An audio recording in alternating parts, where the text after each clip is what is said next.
Voilà, bonjour à tous et bienvenue donc à cette nouvelle édition de Science on tourne consacrée aux villes et à la densification des villes. Quelques chiffres juste pour commencer, pour poser un petit peu le décor. Aujourd'hui, il y a 8 millions d'habitants en Suisse. 6 millions sont dans les villes, 2 millions à la campagne. Donc 75% de la population vit en ville aujourd'hui en Suisse. Et cette proportion ne cesse d'augmenter. Un chiffre tout bête, dans 20 ans, on s'attend à 1 million d'habitants en plus en Suisse, 9 millions d'habitants. Donc forcément, il va falloir caser tous ces gens-là. Les caser en ville, entre autres, et donc il va falloir trouver des solutions. On n'est pas très friand en Suisse d'une urbanisation galopante, de grignoter sur les campagnes pour construire plus de villes.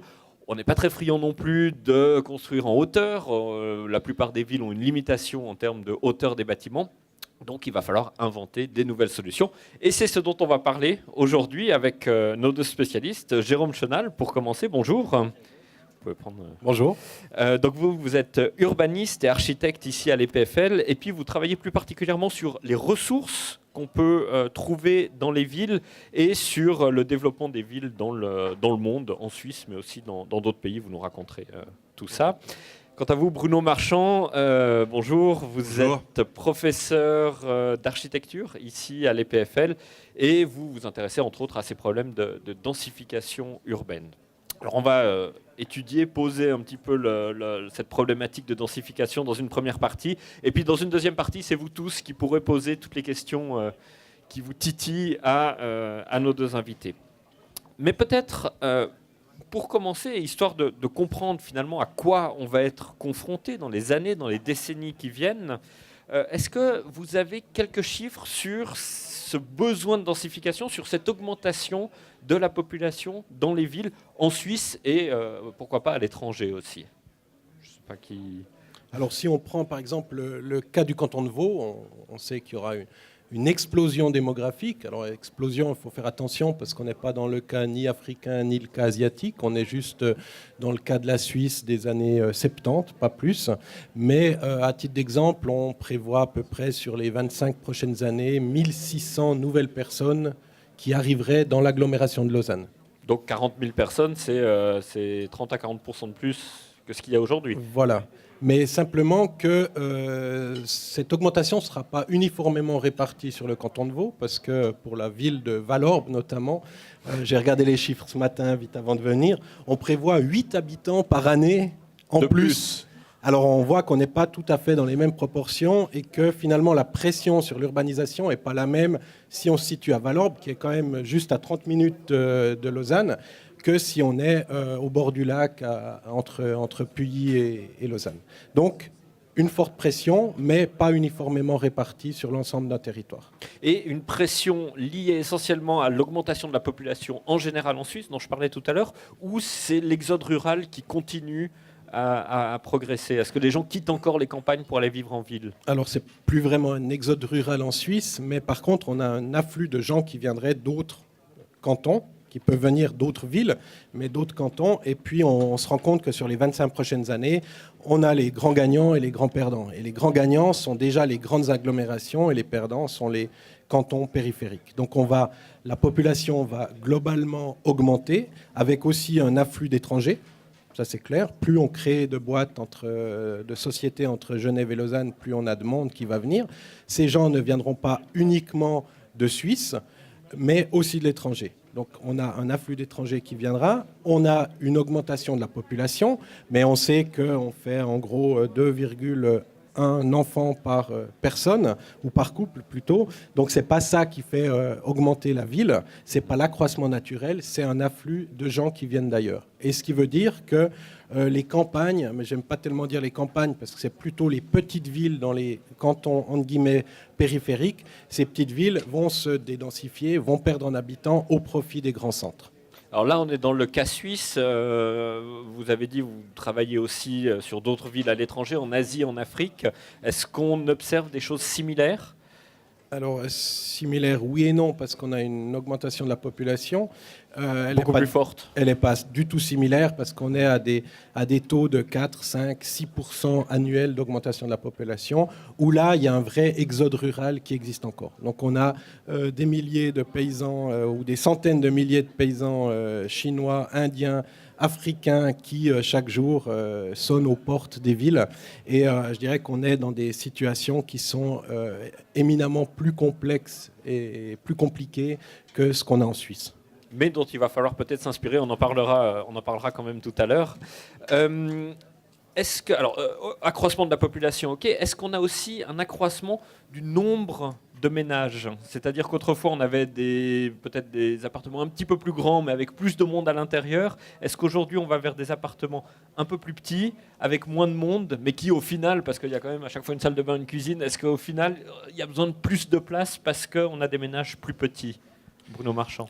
Alors, l'accroissement de la population a été de pair avec un accroissement des mètres carrés par personne. Donc actuellement, on compte 50 mètres carrés par personne. Dans les années 30, on comptait 12 à 15 mètres carrés par personne. Vous vous rendez compte de la différence qu'il y a ? Ça correspond évidemment à une augmentation du confort qui a été une des caractéristiques du XXe siècle.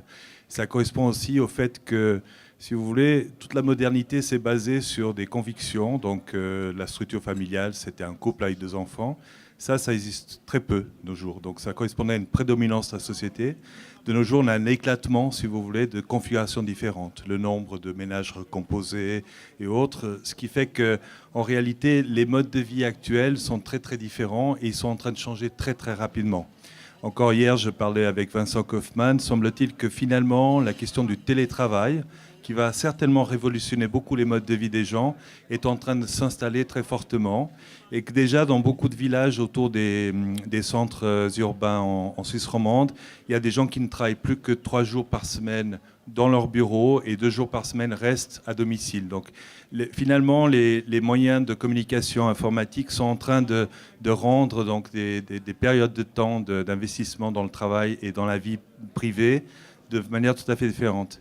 Ce qui est très intéressant aussi, c'est que le cloisonnement qu'on a eu jusqu'à maintenant, je vais travailler, je ne fais que travailler, je rentre à la maison, est en train aussi d'éclater. C'est-à-dire que le mélange entre la vie privée et la vie de travail est en train de se développer de plus en plus et que ça va correspondre certainement à la flexibilité des activités plus des heures de travail. Peut-être juste un dernier mot sur la question que vous avez posée tout au début sur la croissance.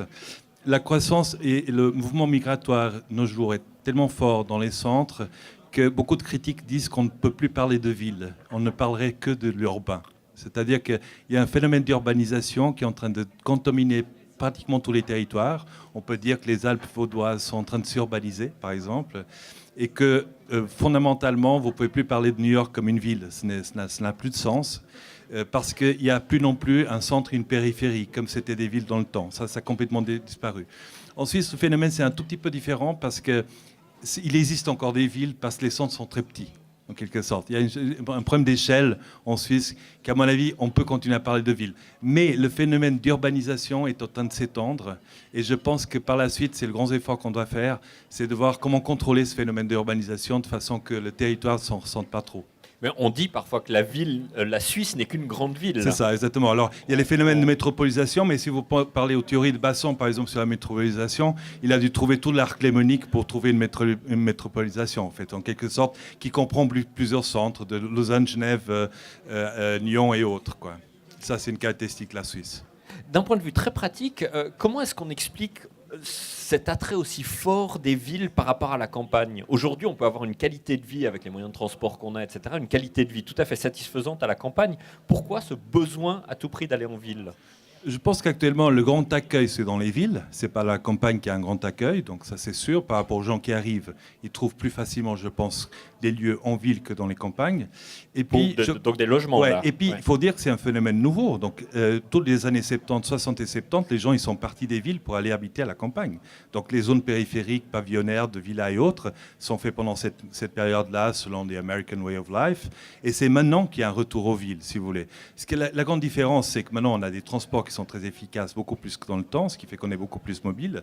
Et puis que moi, je travaille à Genève, j'habite à Lausanne et des choses comme ça. Et puis que si je veux ces transports-là, c'est clair que je dois être en ville, pas tellement en périphérie. Enfin, vous avez des voitures aussi. Aussi, mais justement, mais c'est ça le grand problème qu'on a actuellement, c'est la question de la mobilité, entre autres. Est-ce que Entre le autres. vieillissement de la population pourrait être aussi une des causes de ce retour en ville? En fait, des personnes qui arrivent à la retraite, qui ont Oui. 60-65 ans aujourd'hui, se disent ok, je m'achète une villa à la campagne, et puis arrivé à 80 ans, c'est plus possible parce qu'il n'y a pas de transport en commun, on a besoin de sa voiture et tout, donc on retourne en ville et on va vers une explosion. Ouais, Là donc, aussi il y a actuellement des de la programmes, notamment par exemple à Neuchâtel, je sais que Bauer avait fait tout un programme de récupération d'un ancien bâtiment qui était fait pour des gens qui vendaient leur villa pour venir habiter à nouveau en ville, parce qu'ils n'arrivent plus à entretenir une villa ou parce qu'ils rendent la villa à leurs enfants et autres. Et puis, si vous voulez, les villes, il y a quand même une sorte de propagande très positive des villes qui font qu'elles sont quand même devenues attractives, notamment par les équipements qu'elles peuvent offrir par rapport aux gens qui sont à la campagne. Elles sont attractives et pourtant, vous nous le disiez, Valorbe, 8 habitants par année. Donc toutes les villes ne sont pas attractives. Qu'est-ce qui fait qu'une ville est attractive ou ne l'est pas? Je pense que l'attractivité, elle vient par l'emploi, simplement. Il y a des gens qui ont très bien étudié ça. En fait, c'est les bassins d'emploi qui font qu'on s'agglutine ou pas autour d'un certain nombre d'emplois. Et puis, ça, c'est concomitant avec ce que disait Bruno tout à l'heure, les questions de mobilité. Donc, plus je travaille sur un hub au niveau de la mobilité, plus c'est facile de me déplacer, plus je peux aller habiter loin. Là, il se trouve que la malchance ou la chance de Valorbe... on ne va pas s'acharner sur Valorbe. Non, mais prenons cet exemple, comme ça ce sera le fil conducteur. J'espère que personne... Il y a Sainte-Croix aussi. Voilà, Sainte-Croix, Orbe aussi. C'est qu'ils ne sont pas sur un nœud de mobilité et que c'est, entre guillemets, relativement difficile d'accès. Et voilà, et finalement, on se rend compte qu'en temps, on est assez proche de Lausanne, mais que ça demande un effort pour pouvoir venir trouver un emploi et il faut une mobilité exclusivement basée sur la voiture. Moi, je suis juste, pour revenir sur les questions de retour en ville, je suis un tout petit peu plus modéré là-dessus parce que le modèle des gens en Suisse, alors là on parle exclusivement de la Suisse, c'est quand même d'avoir un petit morceau de terrain et d'être propriétaire. Alors c'est là que se confrontent la ville et la campagne. Et puis on se rend compte que ces dernières années, soit on est en train de détruire la ville en proposant une sorte de campagne densifiée, mais on se rend compte que les gens, le projet Métamorphose en est l'exemple, on veut des écoquartiers, on veut de la nature, on veut de la ville et de la nature. Donc la question que moi je me pose, c'est est-ce qu'on est en train d'urbaniser la campagne ou est-ce qu'on est en train, entre guillemets, de naturaliser la ville, puisque ce que les gens demandent, c'est pas d'habiter en plein centre-ville avec des routes à grand trafic qui passent. Ils veulent les services, ils veulent un petit marché pour le samedi matin, mais quand ils rentrent chez eux, ils veulent être au calme, ils veulent avoir leur petit bout de terrain pour faire grandir leurs enfants. Donc là, on a une confrontation de modèles et c'est le problème qu'on a en Suisse depuis très très longtemps. De manière polémique, on pourrait dire que justement la Suisse est justement pas urbaine mais que rurale et c'est ça qui pose des problèmes dans les gestions de notre ville. Sauf que c'est pas comme ça qu'on densifie une ville. Donc ça va poser un certain problème à un moment. Forcément. C'est qu'on n'arrive pas à densifier avec des grandes surfaces, des surfaces vertes et puis la possibilité de chacun. Mais Mais c'est quand même l'image qu'on a. Et puis il y a certains auteurs qui ont écrit là-dessus sur cette haine de la Suisse face à la ville. Il faut savoir que l'abandon des prélims, l'idée en Suisse, c'était finalement que l'ensemble du territoire devait être accessible et puis qu'on allait pouvoir comme ça subventionner le plus petit des villages à l'autre bout du canton du Jura.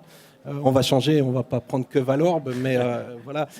Et du coup, en 96, il y a eu les politiques d'agglomération qui sont apparues et c'était nouveau en Suisse, donc c'est très récent, où on a dit non, la création de richesse, elle se fait sur les villes ou sur les agglomérations, appelons-les comme on veut, et du coup, on va travailler et financer ces choses-là. Et c'était un bouleversement dans la politique nationale où finalement on est passé d'une répartition entre guillemets équitable de l'ensemble d'un territoire à des pôles de développement économique que sont les villes. Et je pense que les modèles qu'on a en tête d'habitat sont encore en retard par rapport à la politique nationale à ce niveau-là. Alors, vous le dites, on a plutôt tendance à réfuter l'urbanisation. On n'a pas envie d'agrandir nos villes, on n'a pas envie de construire en hauteur. Il faut quand même trouver une solution. Donc, qu'est-ce qu'on va faire dans nos villes demain quand il y aura, pour Lausanne, 30 ou 40 000 habitants supplémentaires? Comment on va gérer ça? Il y a déjà des politiques qui ont commencé. Je pense que les deux politiques de densification les plus intéressantes en Suisse sont d'une part tout ce qui est en train de se faire sur les friches ferroviaires, qui représentent encore... donc ça, c'est la chance qu'on a en Suisse, c'est que tous les terrains autour des gares, souvent, ils n'ont pas été construits pour des raisons de fonctionnement de la gare, qui étaient des gares plutôt de nature industrielle, qui sont devenus maintenant des grands centres d'attraction par rapport à la mobilité. Donc on n'a plus besoin de ces grosses gares. Donc on n'a plus besoin. Et puis moi, récemment, j'ai participé à beaucoup de compétitions sur des lieux qui sont en train de développer complètement autour des gares. Donc c'est une politique qui est très porteuse parce qu'elle est très basée sur l'accessibilité à la mobilité. Donc ça, c'est sûr. Dans des lieux qui sont investis, qui ne sont pas investis d'une façon émotive par les gens, parce que c'est des lieux qui étaient souvent de nature plutôt industrielle. Et donc, c'est des paysages que les gens n'ont pas... Ce pas des paysages patrimoniaux très, très sensibles. Donc, contrairement à des parcs, par exemple. Contrairement à des parcs, ou même des secteurs de villas dans lesquels les gens ne veulent pas qu'on touche. Donc ça, cette politique-là, à mon avis, elle est très caractéristique de la Suisse et elle a beaucoup à voir avec la vocation de l'esprit suisse lui-même qui a toujours valorisé le train. Donc je pense que là, il y avait vraiment quelque chose à faire de très très fort et ça représente encore de nos jours des grandes réserves de terrain par rapport à l'avenir. Suffisante ? Alors suffisante, on n'en sait rien, au fait. Suffisante, ça dépend comment on va pouvoir construire. Et puis, suffisante aussi, ça dépendra si toute cette croissance démographique va se confirmer, parce qu'elle est très dépendante aussi de l'économie. Hein. Vous voyez, par exemple, tout le marché de logement est en train de changer en 6 mois. Hein, parce qu'il y avait un marché extérieur qui était vachement intéressant, ce qui faisait qu'on faisait des appartements de 170, 180 mètres carrés qui se vendaient comme des petits pains. En 6 mois, ce marché a pratiquement disparu. Et puis maintenant, on fait plus que des petits appartements. Il y a des promoteurs qui sont en train de diviser des grands appartements en deux pour essayer de les vendre, parce qu'il n'y a plus qu'un marché intérieur. Et ça, c'est le seul problème qu'on a actuellement, c'est que toutes les prévisions qui ont été faites depuis maintenant 10 ou 15 ans, elles sont basées, encore une fois, comme toujours, sur une économie qui se veut florissante. Et ça peut changer très rapidement. Donc, en fait, si vous voulez, cette croissance démographique étant très liée à la mobilité des gens, elle peut aussi changer très rapidement. Elle n'est pas basée sur, comme disait Jérôme tout à l'heure, sur un accroissement interne du nombre d'enfants qui se naissent. Elle est née de mouvements migratoires. C'est ça qui est très intéressant actuellement, mais qui rend les choses aussi très fragiles. Ça dépend. Et très difficile à prévoir. Très difficile à prévoir, exactement. Donc, nous, on ne sait pas si c'est véritablement, si ça va être conséquence qui va être fait. Le seul problème qu'on a, si vous voulez, c'est que comme une des grandes garanties en fait, qui se veut l'aménagement de territoire, c'est le non-mitage des territoires, on doit faire des concentrations relativement denses. Et ça, effectivement, c'est un grand problème qu'on va avoir pour la suite, parce que ça va quand même impliquer des hautes densités et construire aussi en hauteur. Ces deux phénomènes à laquelle je pense que la Suisse n'échappera pas si on continue dans la même mouvance aujourd'hui, ça c'est sûr. Et ces deux choses-là posent problème auprès de la population, il faut le savoir. Alors, construire en hauteur, parlons-en, c'est pas forcément une grande densification de faire des hautes tours. Non, alors justement, ça qui est intéressant, c'est que il y a un phénomène complexe, la construction en hauteur, qui est à la fois représentatif d'une certaine densité. Ce n'est pas toujours le cas. On sait très bien depuis les années 80 que les tours de Carouge ont la même densité du tissu traditionnel de Carouge, donc il n'amène pas une densité supérieure. Parce qu'on doit laisser de l'espace entre les tours. Parce qu'on a besoin d'espace entre les tours. C'est vrai que de nos jours, on construit des tours beaucoup plus rapprochées qu'on faisait dans les années 70, donc on arrivera à obtenir ça. Mais là, il y a un réel problème en Suisse, en tout cas en Suisse romande, moins en Suisse alémanique, c'est qu'il y a un refus véritablement de la notion de la tour, qu'à mon avis, j'identifie beaucoup comme un refus, un, de la modernité en quelque sorte, et deux, du fait que les villes se transforment. Et ce sont les mêmes gens qui vont à New York et qui adorent, mais qui arrivent chez nous et qui ne veulent plus. Ça, c'est sûr. Not in my backyard. Absolument, tout à fait. Ouais. Et en plus, la densification avec des tours qui seraient plus rapprochées comme à New York, ça veut dire aussi moins d'espace vert à un certain moment. Oui, alors évidemment, on recherche ça, comme je le mais disais. ça représente aussi un mode de vie qui est un peu plus urbain. Par exemple, Roger Diner, il a fait récemment, à côté de Market Hall à Bâle, une tour de 15 étages, hein, où tous les appartements, j'ai été visité, j'étais impressionné. C'est véritablement plus adressé aux familles. Donc c'est des appartements très bien équipés, avec tout ce qu'il faut. Donc si vous voulez, cuisine très bien équipée, salle de bain évidemment, mais aussi pour tout ce qui est linge. C'est manifestement pour une nouvelle couche de population, ça je trouve assez intéressant, très urbaine et très mobile, qui va habiter à côté de la gare, qui paye des loyers relativement élevés, mais qui sont véritablement sur un mode de vie très, très urbain. Et ça, c'est des phénomènes qui sont en train d'arriver petit à petit en Suisse, qu'on ne connaissait pratiquement pas du tout avant, si vous voulez. D'accord. Jérôme Chenal, est-ce qu'on ne va pas également manquer de ressources à un certain moment dans la ville s'il y a tout cet afflux de population, je pense à des ressources autres que le terrain, des ressources d'eau, des ressources énergétiques, etc. Alors on a de la chance en Suisse, peut-être qu'en fait on prend le cas de la Suisse, mais on est dans un cas particulier. Si on veut parler des villes mondiales, il faudrait parler de tout sauf de la Suisse peut-être, parce que le temps que les problèmes arrivent dans nos villes, enfin les problèmes qu'on a sont encore très faibles par rapport aux problèmes globaux des villes dans le monde, que ce soit ailleurs en Europe, que ce soit aux États-Unis ou en Asie ou en Afrique. À cause de notre situation économique ? À cause d'une situation économique, à Très cause favorable, d'une échelle de ville, comme disait Bruno Marchand tout à l'heure, où si on caricature un peu, une petite ville, petit problème, grande ville, grand problème. Donc, mais c'est une réalité quand même. Donc on se rend compte que, imaginez une ville à 7 millions d'habitants, c'est moins d'habitants que le Grand Londres. Donc les problèmes qu'on a à régler sur l'ensemble de notre territoire helvétique, en termes de population, pas en termes de superficie, sont les problèmes que le maire de Londres a à régler au quotidien. Donc on aura des problèmes qui vont venir, mais ça veut dire que ça se sera effrité partout à côté de nous avant que ça arrive. Donc on espère qu'on aura eu le temps d'apprendre un petit peu de comment faire pour éviter ça. Mais c'est clair que si on regarde la ville au niveau mondial, on a des villes qui manquent d'eau, des villes qui sont simplement en décroissance économique. On a Detroit qui est tombé aux États-Unis, qui est tombé en faillite, où on a finalement une dédensification, et puis on a des territoires entiers qui étaient urbanisés, qui vont redevenir des territoires sauvages, entre guillemets sauvages.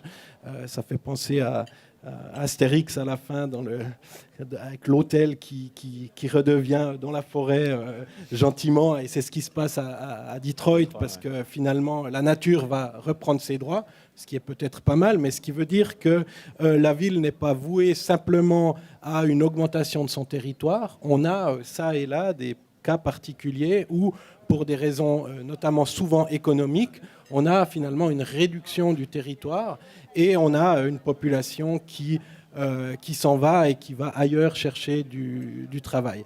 Donc si on prend l'histoire urbaine, l'histoire des villes sur le long terme, ce n'est pas une histoire linéaire, c'est une histoire qui est faite de haut et de bas. Et puis c'est finalement normal qu'une ville comme Detroit tombe en faillite, c'est d'autres qui gagnent, et puis à d'autres moments, on aura à un moment donné Genève qui tombera en faillite d'ici 6 siècles, et c'est Lausanne qui gagnera, ou l'inverse, on ne sait pas. Ou le Human Brain Project qui ira à Genève. Mais tout ça pour dire que c'est pas gagné, c'est pas linéaire, et ça va pas dans un seul sens. Et alors cette question des ressources, ça veut dire qu'on doit plus rationaliser les ressources, étant donné qu'on ne parle pas d'étalement urbain, il faut essayer d'optimiser ce qu'on a. Alors on pourrait imaginer que la ville de demain serait une ville où la ressource, qu'elle soit énergétique ou financière par habitant, serait la plus faible possible. Et puis c'est peut-être ça la durabilité. Alors après, il faut savoir si on parle d'économie, si on parle de ressources énergétiques, de quel type de ressources on parle. Mais on se rend compte aujourd'hui que la consommation, les modes de vie dont on parlait tout à l'heure, la consommation qu'on a aujourd'hui en Suisse et à l'étranger n'est pas soutenable d'un point de vue planétaire. Donc soit une petite partie continue à utiliser beaucoup d'énergie, c'est très bien, c'est nous, donc ça tombe bien. Et puis finalement, d'autres n'ont pas cet accès. Soit on devra, dans les pays riches, réduire considérablement nos niveaux de vie pour que la machine continue à tourner. Quand on préparait cet entretien, hier, vous m'avez dit finalement, si on regarde les villes des pays pauvres, elles sont déjà dans cette phase-là. Ils doivent rationaliser un certain nombre de choses. Ils sont presque en avance sur nous. Est-ce que nos villes de Suisse aujourd'hui vont être, demain vont être les villes d'aujourd'hui dans le tiers-monde ? Alors, peut-être pas exactement comme ça, mais si on prend l'indicateur de la quantité d'énergie utilisée, Ouais. c'est clair que n'importe quelle ville africaine utilise par habitant beaucoup moins d'énergie. Donc si c'est un critère de durabilité, forcément, ils sont en avance. Après, quand on a dit ça, on a dit qu'une partie de la chose, puisque il faut savoir finalement qu'est-ce qui fait un habitat, qu'est-ce qui fait une vie normale, de quoi on a besoin pour vivre pleinement. Et c'est sans doute là qu'on se rend compte que l'indicateur énergétique n'est pas suffisant à lui seul, puisqu'il y a d'autres critères qui entrent en ligne de compte. Est-ce que ça pourrait amener à une décroissance généralisée des villes, c'est-à-dire un retour de la population à la campagne? Non pas au profit d'une autre ville, mais qu'à un certain moment, les gens se disent, bon, fini, on arrête le développement des villes et on retourne à la campagne. Le problème de retourner à la campagne, c'est pour faire quoi? Donc c'est la même Pour chose. écouter les oiseaux, observer l'herbe. Non, mais pousse. c'est alors ce qu'on a sur les villes, notamment les villes asiatiques qui ont grandi ces dernières années, les 15 dernières années, c'est là que l'urbanisation est la plus importante. Si on prend le cas de l'Inde notamment, un retour à la campagne, oui, mais sauf qu'on se rend compte que, quitte à être chômeur, les opportunités sont plus faciles à la ville qu'à la campagne. Donc on va favoriser plutôt le regroupement de personnes parce qu'on peut développer des petits métiers qu'on ne peut absolument pas développer à la campagne. C'est pour ça que ce phénomène, même si on a une paupérisation au niveau de l'État, au niveau de la population, si une population entière devient toujours plus pauvre, les villes continueront à grandir parce que les opportunités de travail sont de toute façon plus grandes à la ville qu'à la campagne. Ok, donc croissance inexorable des villes. Est-ce que vous arrivez, pour terminer, à nous dresser la ville, une ville comme Lausanne, le portrait de cette ville dans 20 ans, 50 ans, 100 ans? Vous avez déjà une idée, une vision de ça en tant qu'urbaniste? Dans 20 ans, elle sera comme aujourd'hui. Non, dans 20 ans, je ne pense pas qu'au rythme lent où on va de développement, c'est clair qu'elle ne va pas se développer autant que telle. Si vous voulez, c'est comme toujours, c'est comme dans les romans, vous savez, celui qui revient 50 ans après, il ne reconnaît plus cette ville. Je pense que les villes suisses, ce sont des villes très lentes. Moi, par exemple, je suis né à Porto. Quand j'ai été il y a 10 ans à Porto, je n'ai plus reconnu. Je me perds dans la ville. Oui, ça, c'est des vrais développements. C'est des vrais développements anarchiques parce qu'ils ne sont pas complètement planifiés, parce qu'il y a un laisser-faire, bien sûr. Et c'est des vraies concentrations, cette fois-ci, des grands appels. La Suisse, malgré tout, c'est un pays qui est encore très équilibré dans ce sens-là. D'abord, les villes sont petites, les planifications se font sous complet contrôle, et ce qui fait qu'il faudrait peut-être 100 ans pour arriver à vraiment se perdre à Lausanne. Je crois que peut-être dans 100 ans, je me perdrai à Lausanne, mais pas en tout cas dans 20 ans, je ne pense pas. Et puis, d'un autre côté, peut-être tant mieux aussi, parce que quand même, qu'on le veuille ou pas, cette croissance effrénée, elle pose des problèmes d'identité, elle pose des problèmes culturels très forts. Et je pense que ça va demander des temps d'adaptation quand même assez importants, si vous voulez. Je pense que ça représente aussi un progrès, ça représente un multiculturalisme énorme qui n'existait pas avant, qui est extrêmement bénéfique, si vous voulez, ça c'est sûr. Je crois que là, ouvrir les frontières, ça, depuis le XVIIIe siècle, on a compris tout ce qu'on peut en retirer, mais ça pose toujours des problèmes d'identité. Et d'où le fait que politiquement, on voit très bien que le balancier il est constamment entre les extrêmes, si vous voulez, et c'est là où il faut qu'on trouve effectivement des mesures pour calmer la chose. Mais la Suisse a ce côté tranquillité, non, voilà. Alors, je repose quand même ma question. Dans 100 ans, comment vous voyez Lausanne? Dans 100 ans, alors, je vois comme les films de science-fiction, Blade Runner, où il n'y a plus un arbre, quelque chose comme ça, quoi, vous voyez? C'est vrai? Non, je pense pas. Je pense que c'est très difficile. Moi, j'aime pas trop ces questions de science-fiction parce que, vous savez, il y a une chose qui est constante en urbanisme. On s'est toujours trompé. On pensait que l'année 2000, c'était l'année où on vivait différemment. Et puis, on voit que... Moi, je travaille beaucoup sur le logement. Il n'y a pas un programme humain plus résistant au changement que le logement. Vous voyez ?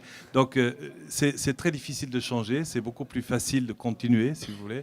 Et je pense que c'est très aventureux de dire que les choses vont changer. Et surtout, un dernier point peut-être, c'est que de nos jours, les grands changements se font plus à ce niveau-là que véritablement au niveau du construit. Vous voyez, donc c'est plus en termes de virtualité que véritablement en termes de matérialité. Donc c'est très difficile d'imaginer effectivement ce que sera le Lausanne de l'avenir. Voilà. Mais peut-être Jérôme, il est beaucoup plus imaginatif que moi. Non, moi, alors je suis tout à fait d'accord. Je pense qu'on aura dans 20 ans une ligne de métro en plus. Et puis voilà. Quel changement. Non, mais c'est de nouveau, si on regarde en arrière sur le temps long, effectivement, je veux dire, on se rend compte que voilà, on va réintroduire le tram à Lausanne qu'on avait dans les années 60. Bon, donc peut-être que dans 100 ans, on réintroduira à nouveau le tram parce qu'on l'aura enlevé dans 50 ans. Et du coup, l'histoire est excessivement lente. Et effectivement, moi je suis d'accord avec Bruno, c'est que on est en Suisse dans une langueur qui fait que les choses changent très très lentement et on n'est pas du tout dans les mêmes contextes asiatiques ou africains. Ok, bon, très bien. Merci beaucoup, Jérôme Chenal et Bruno Marchand, pour ces explications. Et puis, voilà, la parole est à vous. Si vous avez des questions pour nos invités, n'hésitez pas. Il y a un micro qui se balade parmi vous. Non. Voilà.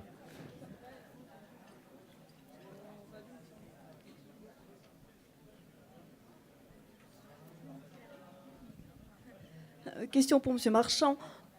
Vous avez parlé tout à l'heure des friches autour des gares. Le problème que je vois, c'est que si on densifie cette partie-là, on va avoir un problème à un moment donné avec la mobilité des gens et justement l'extension des gares. Comment vous pensez pouvoir gérer ça ? Alors, donc, moi, je parle des planifications qui sont actuellement. Il y a Bulle qui est en train d'en faire, Châtel-Saint-Denis. Donc, il y a plein de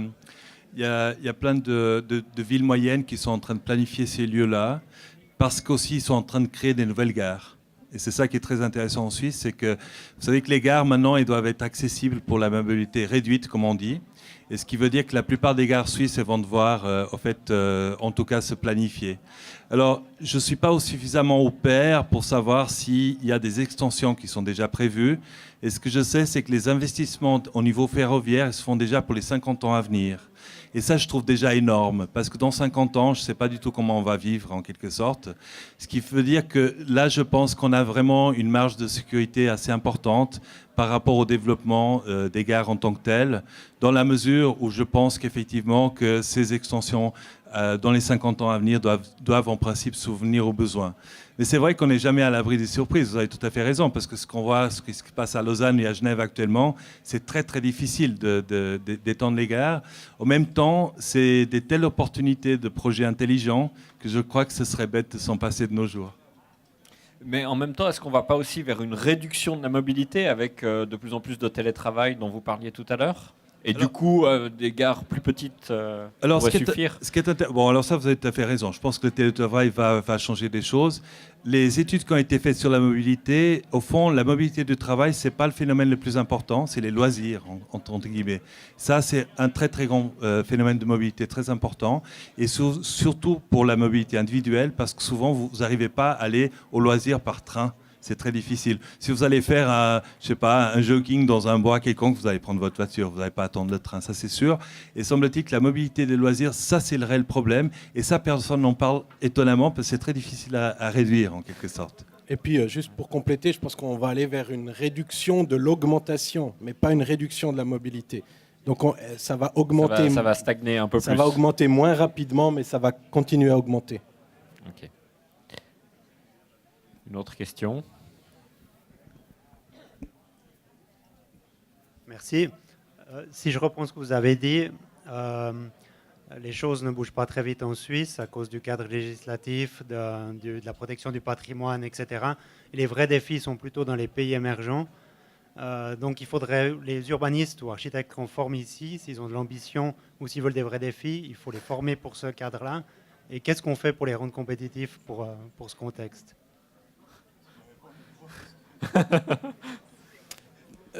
Non, mais alors, pour la première partie de votre intervention, moi je suis pas sûr que ça bouge très lentement, mais je suis pas sûr que ce soit un mal que ça bouge très lentement. Si on regarde les statistiques annuelles de l'IMD, on se rend compte que la Suisse est le ou un des 3 pays les plus compétitifs au monde. Donc, d'un côté, on prône une dérégularisation parce qu'on dit que tout est sclérosé, puis qu'il y a le patrimoine, puis qu'il y a un certain nombre de choses qui empêchent le développement économique. Or, l'IMD, qui ne sont pas non plus un grand repère de gauchistes, donc on est en plein dans l'économie mondiale, nous dit que le territoire suisse est un des plus compétitifs. Oui, Donc, mais en termes d'urbanisation, pas forcément. En termes d'urbanisation, non, mais ça veut dire que nos lois et nos lenteurs sont à la fois un frein et à la fois une valeur ajoutée. C'est-à-dire que si je prends, on peut aller dans n'importe quel pays africain, faire à peu près tout ce qu'on veut comme investissement très rapidement, mais on peut avoir un coup d'État la semaine prochaine aussi. Donc cette rapidité, elle est liée aussi à une plus grande incertitude. Et on se rend compte finalement que si les choses... Alors je fais un peu l'apologie de la lenteur, c'est bizarre que je me retrouve dans cette situation-là, mais allons-y. Mais on se rend compte que finalement, c'est aussi une sécurité pour l'entreprise qui va investir, parce qu'on sait que ça ne va pas changer directement l'année prochaine ou l'année suivante. J'ai oublié la deuxième partie de votre intervention sur les formes... C'était surtout du point de vue des urbanistes ou des architectes qui sont formés. S'ils veulent des grands défis de société, je les vois plutôt dans les pays émergents et je me demandais qu'est-ce qu'on fait pour les préparer à les rendre compétitifs pour ces défis-là. Et qu'est-ce que vous faites encore ici, quoi, en gros? Où il se passe rien. Bonne question. C'est la question qu'on se pose aussi parfois. Non, pour l'instant, il n'y a pas de formation spécifique sur les pays émergents, mais on a, moi le premier, plein de gens qui sortent de nos écoles, surtout en architecture, et qui vont ensuite se confronter à des grandes villes, que ce soit en Chine, en Inde, et qui sur le tas apprennent ce type d'urbanisation. Donc il n'y a pas d'apprentissage classique comme on pourrait l'avoir ici, mais on a aussi, je pense que l'urbaniste en Suisse ou l'architecte qui se forme aux questions urbaines a un bagage suffisamment, je dirais, clair pour lui permettre de comprendre les enjeux des villes. Et du coup, il n'a pas trop de soucis quand il va à l'étranger pour trouver et pour rapidement comprendre justement ces phénomènes beaucoup plus rapides. C'est beaucoup plus difficile pour un étranger de comprendre le système suisse.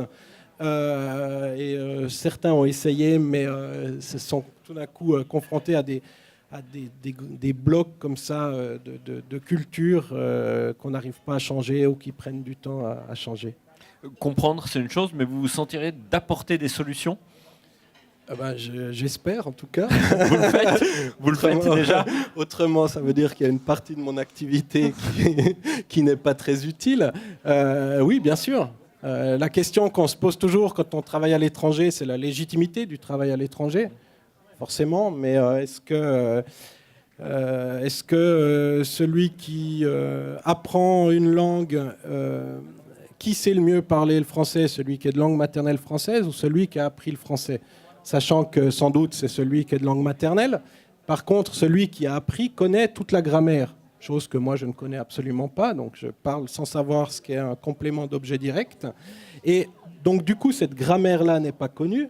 Et on a besoin des deux, à mon avis. On a besoin à la fois de gens qui ont un regard extérieur et à la fois de gens qui sont totalement des locaux. Et je pense qu'on devrait faire exactement la même chose ici, où de temps en temps, quand on a un grand projet qui vient, qui met un petit peu un pavé dans la mare, on se dit « Ah ouais, tiens, peut-être qu'on pourrait réfléchir autrement ». Très bien. Est-ce qu'il y a encore une question? Oui. Monsieur.